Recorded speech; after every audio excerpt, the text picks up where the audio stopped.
If you enjoy what you hear here today, please consider supporting me on my Patreon page. Every dollar helps, and you get to see content that you won't see here. Chapter 11. Kids say the darndest things. What in the name of Celestia's solar flank does a pony have to do to get a good night's sleep around here? After another night interrupted by the nightmare of running through a forest with the sound of a rumbling earthquake and a monotonous cello, and falling into the bright depths of some strange pond, Silverquill was very tempted to shout those words out at the top of his lungs. Were he currently on his own, he would have done so. But, unfortunately for him, he had to opt for a more considerate whisper that dripped with barely concealed venom. With a dejected sigh, he got out of bed and made himself presentable, grumbling all the way. Unfortunately for him, there was nothing he could do about the bags under his eyes that had formed due to his lack of rest, save for apply some concealing makeup, and he wasn't about to do that anytime soon. Silver glared at himself in the mirror, but this time for a different reason. He was already several days into his sabbatical, and he had almost forgotten what he was here for, a cure for his writer's block, yet he hadn't written a single word. That just would not do. With a flourish, he turned away from the mirror and headed downstairs to greet Twilight and Spike. His eyes narrowed, and his mouth was set in a determined scowl. Today was the day where that changed. "I'm going to be productive today," he thought decisively. "Hey, Silver," Twilight called as she noticed him walking downstairs. "We're going to Rarity's boutique after breakfast to get materials to make our Nightmare Night costumes. You want to come?"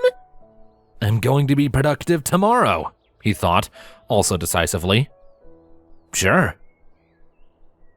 After a quick breakfast, Silver and Twilight were getting ready to leave when Twilight called out to her assistant, who was busy washing dishes. "Spike, we're going to Rarity's now. You coming or not?" Spike was by her side almost instantly. "Do Diamond Dogs smell like an unwashed manicure dipped in Parasprite droppings?"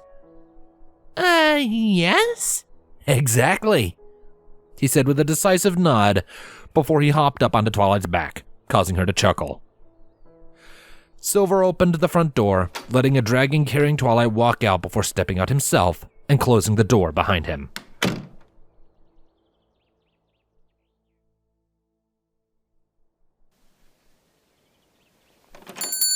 The ring-a-ding of the bell situated over the door to the Carousel Boutique greeted them as they stepped inside the building that could only have belonged to the most fashionable mare in Ponyville with the way it was stylized.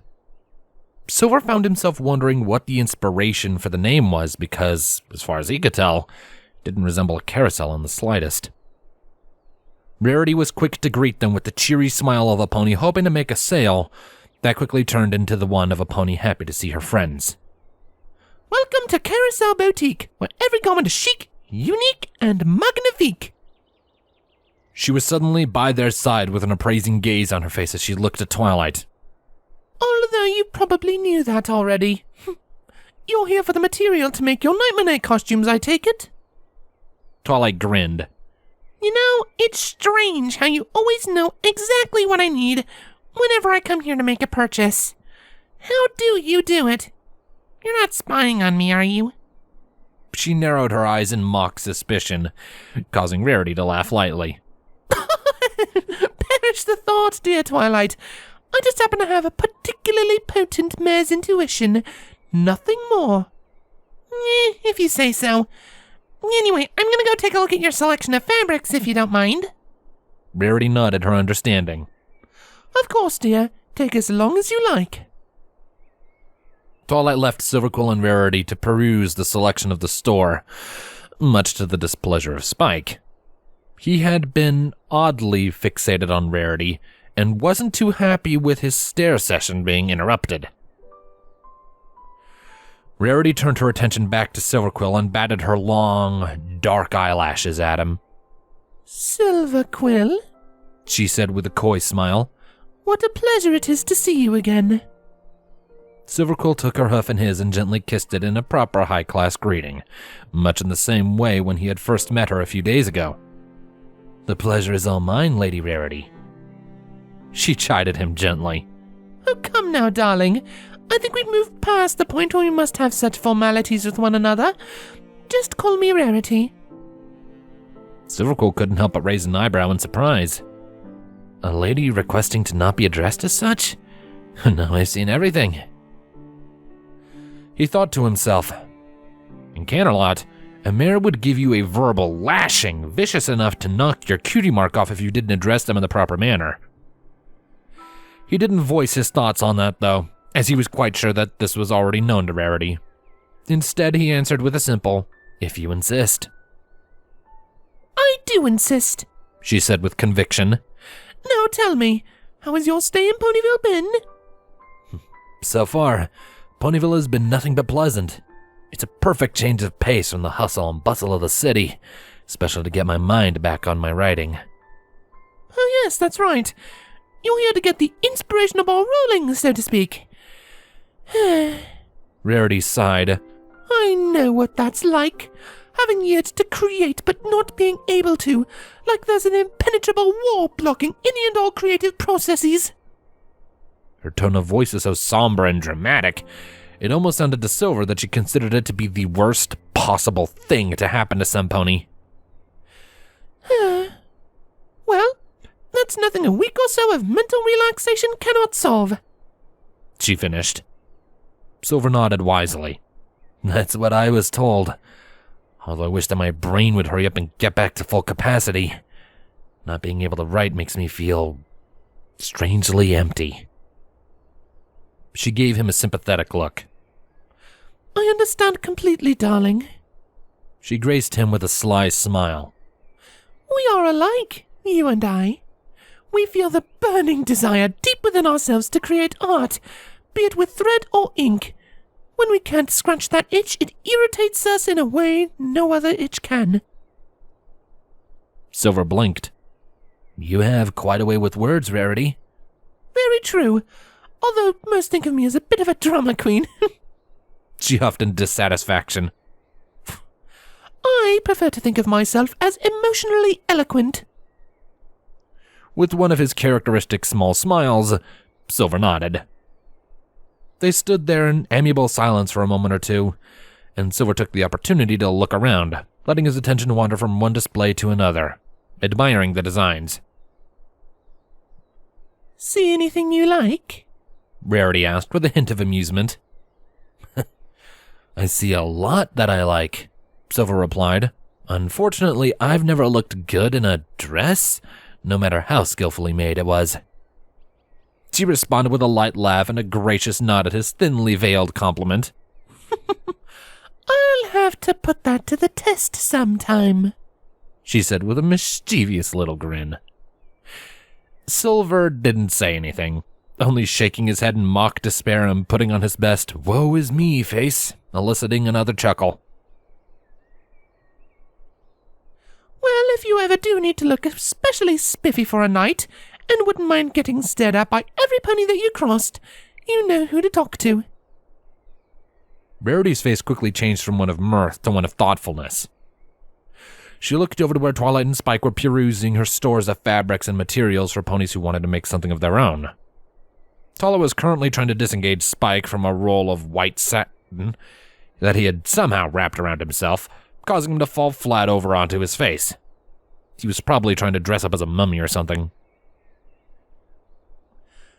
So, she drawled as she slowly turned her gaze back towards Silver. How do you find living with Twilight? Rarity shot a quick glance back at her friend to make sure she was out of earshot. She's probably not the easiest pony to live with, what with a tendency to be a teeny bit of a perfectionist. So far we've gotten along swimmingly, Silver replied. She's quite fun to be around and makes her an extremely interesting conversation partner due to her intelligence. And besides, I'm a bit of a perfectionist myself when it comes to my books. Rarity raised a delicate eyebrow at that.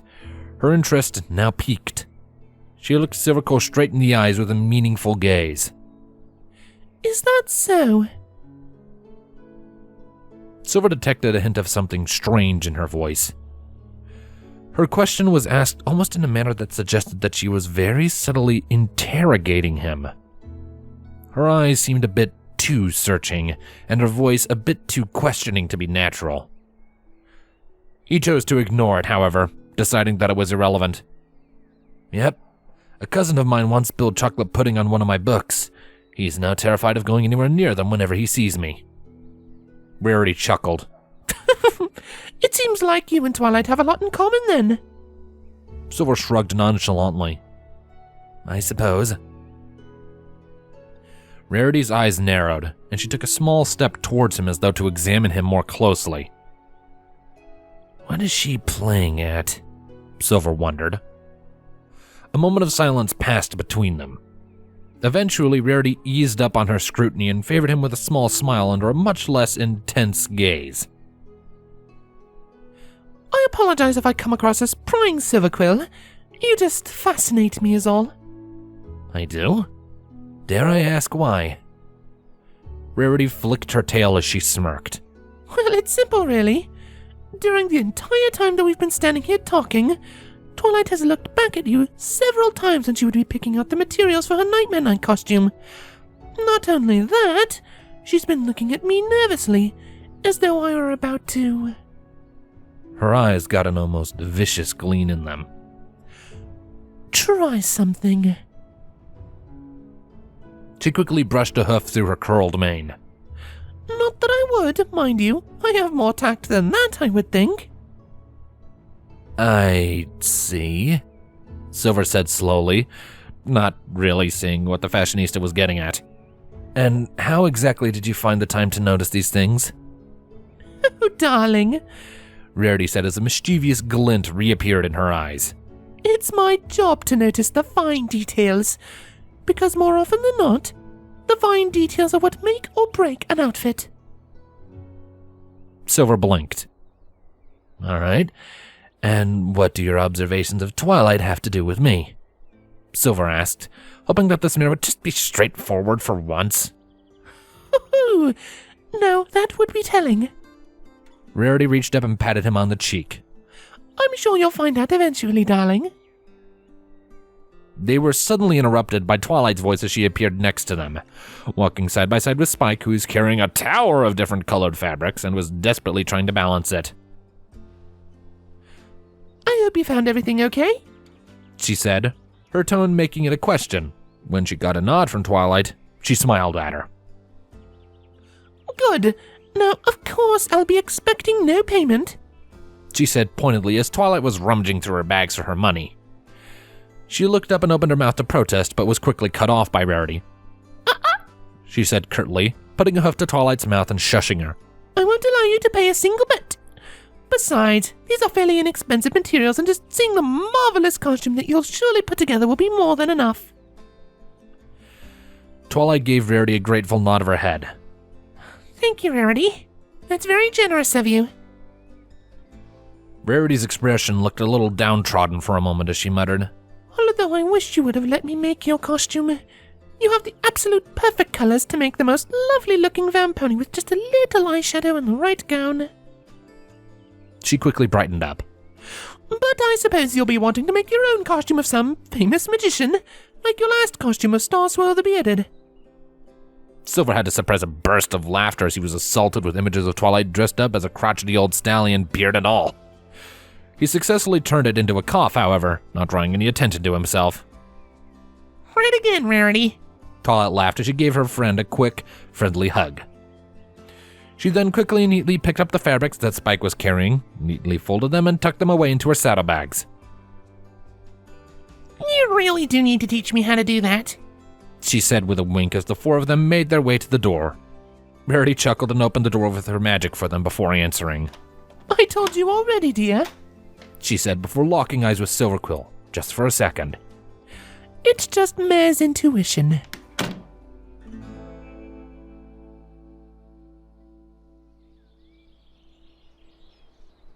Silver couldn't get Twilight to reveal the details of her planned costume as they walked back to the library, no matter how hard he tried. He was hoping that it would be as hilarious looking as he imagined her in a Starswirl the Bearded costume would be, but she was adamant about having it be a surprise. I'm going as a zombie, Spike proudly announced, puffing out his chest. I've even got the walk down and everything. Do you have any plans for a costume, Silver? Twilight asked. Silver thought for a moment before idly shrugging. I'm not sure if I want to get dressed up. Although I do have an idea for a good costume. I just need to figure out what I would do to get it. What are you thinking of dressing up as? She replied with a tilt of her head. Silverquill only smiled and shook his head, his meaning plain to see. Twilight huffed. Fine then, be that way.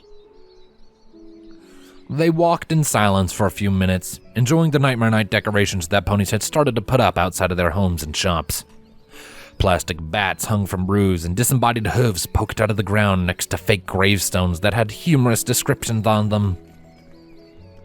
Silverquill's favorite was one that said, "Here lies Cynical Bill, who should have mailed that letter to 5 more ponies to avoid being cursed." I wonder if Princess Luna's going to visit Ponyville again this year. Twilight wondered aloud to herself, instantly getting Silver's attention. "What's that about Princess Luna?" he asked interestedly. Last year, Princess Luna came to Ponyville to celebrate Nightmare Night, she explained. She then grimaced as she remembered the events of a year prior. It could have gone better. Every pony was too afraid of her to celebrate, and she kinda took it to heart. I see. But eventually, every pony realized that there was nothing to be afraid of, and she realized that some ponies actually like being scared. Everything was alright after that. She smiled wistfully. Good times. Anything that she'll come back to Ponyville again this time? Silver inquired. I think it's pretty likely. Why do you ask? No reason. It'll just be nice to see her again. Twilight blinked, taken aback slightly. You and Luna are close? I guess you could say that, Silver replied noncommittally. We're friends is all. Huh. She paused briefly to think about this revelation. How in the world did you make friends with possibly the most reclusive pony in Equestria? Silver chuckled. It wasn't that hard, actually.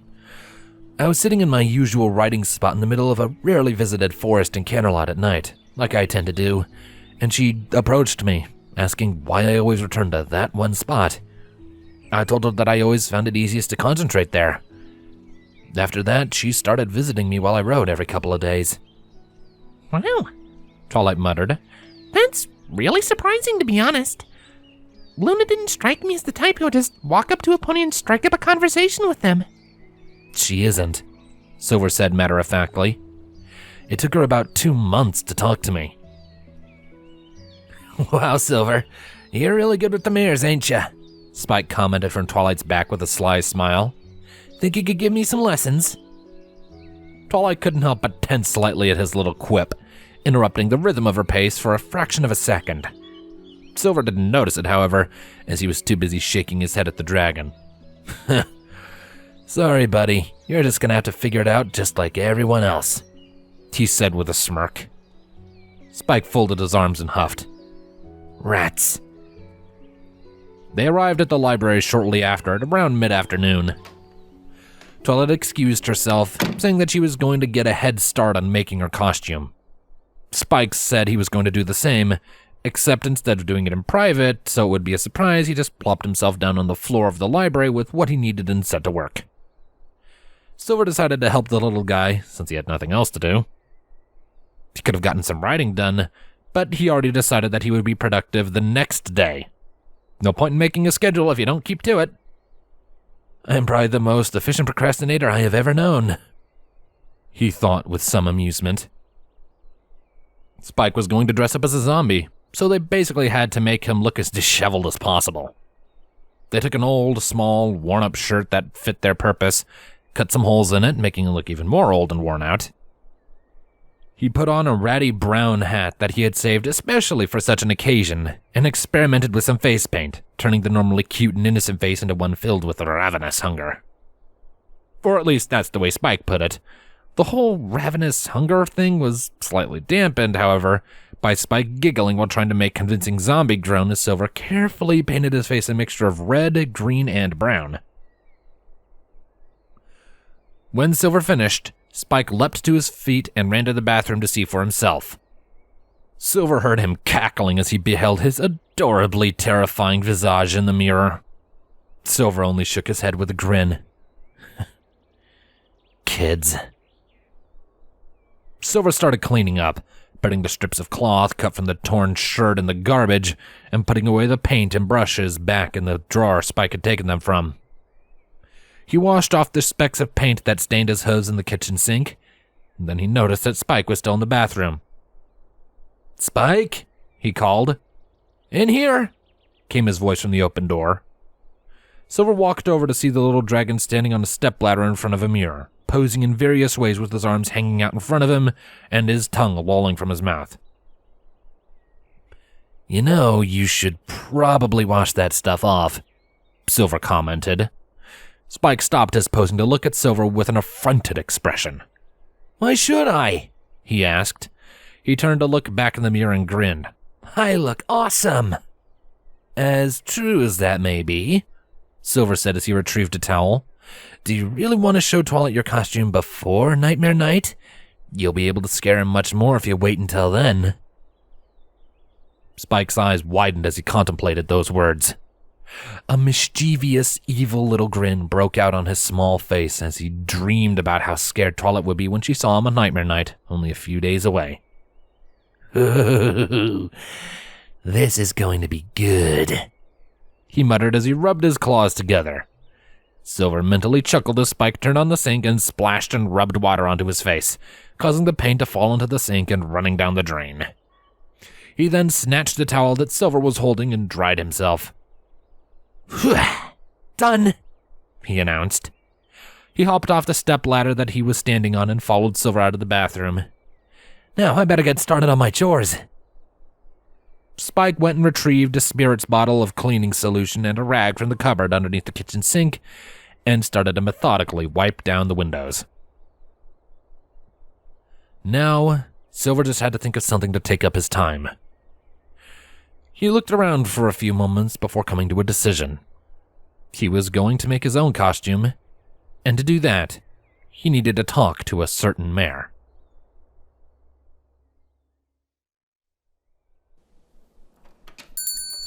"Oh, Silver, back so soon?"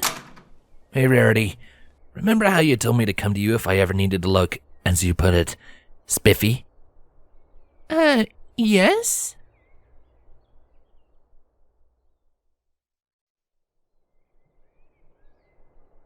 Silver walked back into the library with a sense of accomplishment. He didn't usually dress up at Nightmare Night, preferring to just admire the costumes and hand out candy, but this year he was feeling oddly festive. He had gone to Rarity's boutique in a spurt of decisiveness to see if he couldn't borrow a simple black suit from her small selection dedicated to stallions. Rarity had been very obliging, said that he could borrow one for as long as he needed, although she was very curious as to what he had come up with in such a short amount of time. "Come around the library around Nightmare Night and you'll find out," was all that he had said in response to her questioning. He found Spike busy preparing dinner at the stove, standing atop a stool. The smell of steamed vegetables and a hint of garlic met him as he walked in, making him realize how hungry he was. Spike turned around when he heard the door close. "Hey," he said, waving his ladle in greeting. "Where have you been?" "I went to Rarity's boutique. Had to borrow something from her," he answered, purposefully not going into more detail. Spike looked at him strangely, narrowing his eyes as though he were trying to see through whatever cloak of lies that Silver may or may not have wrapped around himself. "Why did you need to borrow?" he asked, his voice tinged with suspicion. "Oh, nothing important," Silver said, dismissing his question with a twirl of his hoof. "Just something for Nightmare Night." "I see," Spike mumbled, still giving Silver a little bit of the stink eye. He turned back to his cooking at the stove as Silver went to retrieve a cup of water for himself. "So, what do you think of Rarity?" Spike asked hesitantly in a way that didn't suggest that he had any ulterior motives for asking, no siree. Silver shrugged, keeping a watchful eye on the little dragon that had his back turned to him, wary of any changes in his mannerisms that might confirm what Silver already believed to be true. She's nice, very friendly, very likable, very pleasant pony to be around. A dreamy smile slowly crept onto Spike's face. That's for sure, he murmured to himself. He stood there idly for a moment before roughly shaking his head and getting back to his cooking. All of these changes in mannerisms were caught by Silver's keen eyes that he had trained through years of watching and listening, instead of talking and doing. And, do you like her? He questioned, trying to sound as nonchalant as possible. Well, yeah, Silver replied, purposefully missing the point of Spike's question. What's not to like? Spike groaned slightly, and Silver almost smirked. Sorry, Spike, but you're 100 years too young to pull a fast one on me, he thought with a hint of pride in his inner voice. But do you... Spike continued, his words trailing off as he looked down at his claws nervously. Obviously, he was still too young for this type of topic to be spoken about with some amount of hesitation. But dragons were like that. They matured very slowly as a result of their long lifespans. Do you... like her? He finished, putting an emphasis on the first like. Silver's eyes widened as though Spike's meaning was just dawning on him. Oh, now I see what you mean, he said. Spike looked back at him with a serious expression on his face, one that wouldn't have been funny if it weren't for the cute pink apron that was wrapped around his waist. Yeah? Was all that he said, waiting for Silver's reply. Silver quickly threw the cup of water that he was holding with his magic and placed it on the counter. He figured that he should probably assuage the little guy's fears by now. No, I only like her as a friend, Silver finally answered, putting a hint of finality in his voice to drive the point home. Spike visibly relaxed, his shoulders falling and his expression softening. Still though, he played it off as though he was only asking due to idle curiosity. Huh, okay, was all that he said as he turned it back to the stove to turn it off, as he put the pot of burning carrots on a different burner to cool off. Silver Quill almost let it go, but he had to ask, always preferring to let others voice their own feelings instead of saying them himself. Why do you ask? He questioned as Spike hopped down from his vantage point on the stool. He stopped mid-stride on his way to the fridge and gave Silver a sheepish look. Promise you won't tell anyone? He asked, receiving a head nod in return. All right then. He quickly went to Silver's side, conspiratorially looking around for any would-be eavesdroppers. He gestured for Silver to bring his head down to his level, and then cupped his claw around his mouth as he did so. I have a crush on Rarity, he whispered onto Silver's ear. Silver widened his eyes in what he hoped was a good mask of surprise as Spike stepped away from his side, expectantly looking up at him. Really? He asked in a voice with a hint of disbelief. Spike nodded seriously. Silver scratched his chin with a hoof contemplatively. I see. Does she know? He asked, knowing that she most likely did. No, Spike replied, looking slightly dejected as his spines drooped.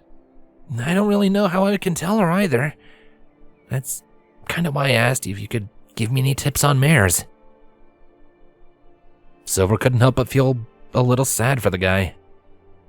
From what he saw back when they were at the boutique, he was really infatuated with the fashionista. He put his hoof around Spike's scaly shoulders and drew him close for a brotherly embrace. Well, I can't give you tips on mares because each one is different, and something that would work for one mare wouldn't work for another, he stated. Spike nodded slowly, his eyes reflecting his understanding and disappointment. But, Silver continued, I can give you some advice. The dragon perked a little and looked up at Silver expectantly, nodding eagerly as he did so.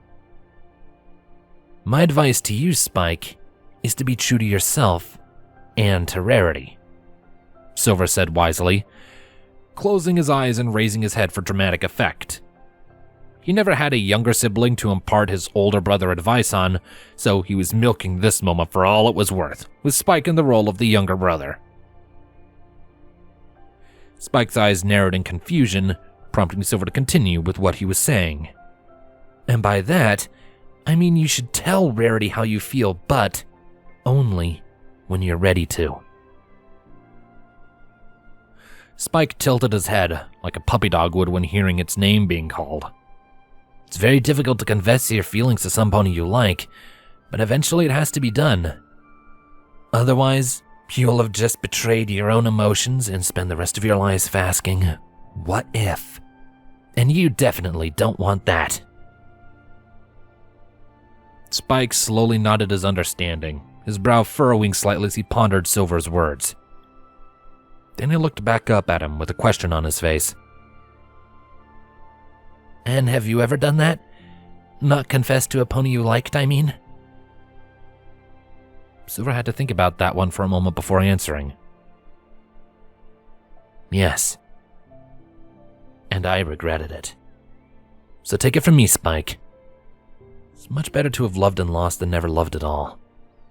Silver finished in a decisive tone. Again, Spike nodded, performing his role as the impressionable younger brother admirably. Silver felt a swell of affection for the little drake as he gave Silver a big smile. All right, I think I understand. Thanks, Silver.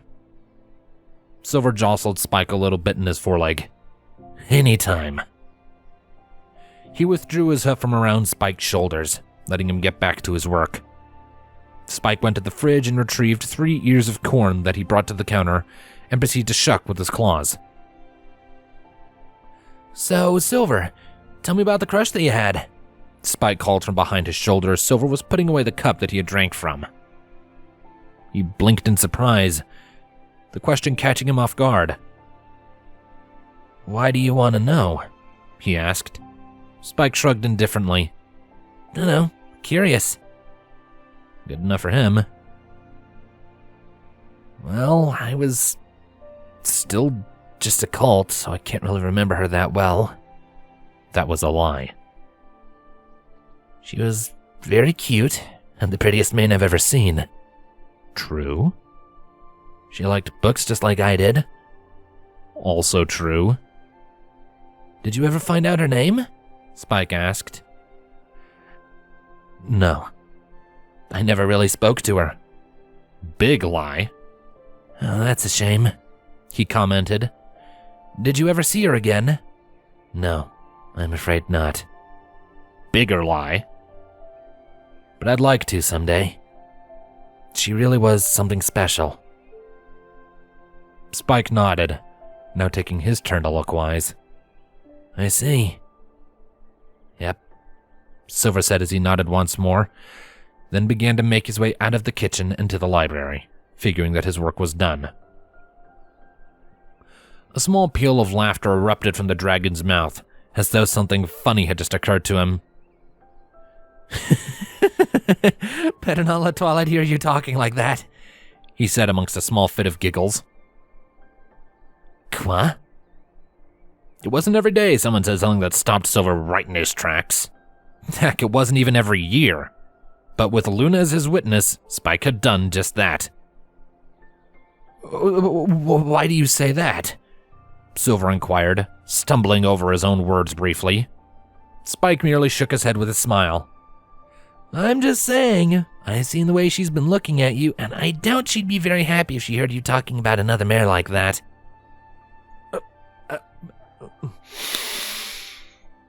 And why, pray tell, would she feel that way?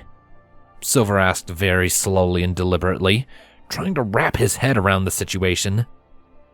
Oh, you know. Not really, no. She seems to really be interested in you. Spike shot a smirk over his shoulder. I know Twilight like I know the back of my claw.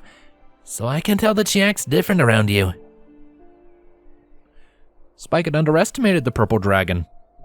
Evidently, he was much more clever than he looked, because there was no way it was a coincidence that he and Rarity said very similar things in the exact same day. They must have planned it. Somehow. Different how? You know. She looks at you longer than normal. She hangs on to your every word. She smiles every time you enter the room. That sort of thing. Yeah, this dragon was very clever indeed. He must have known how much those words would have thrown Silver for a loop, otherwise he would have never said them. After all, they couldn't be true. Twilight was just friendly, nothing more to it. An excited, high-pitched squeal started to develop in the back of Silver's mind in a voice that he recognized to be what he called his emotional conscience. He quickly smothered it under the metaphorical pillow of stoicism, preventing it on going off on one of its Twilight-related tangents. There's nothing for it to be excited about anyway, he thought as he made his way out of the kitchen. Twilight's just friendly. She doesn't think of me that way. Right?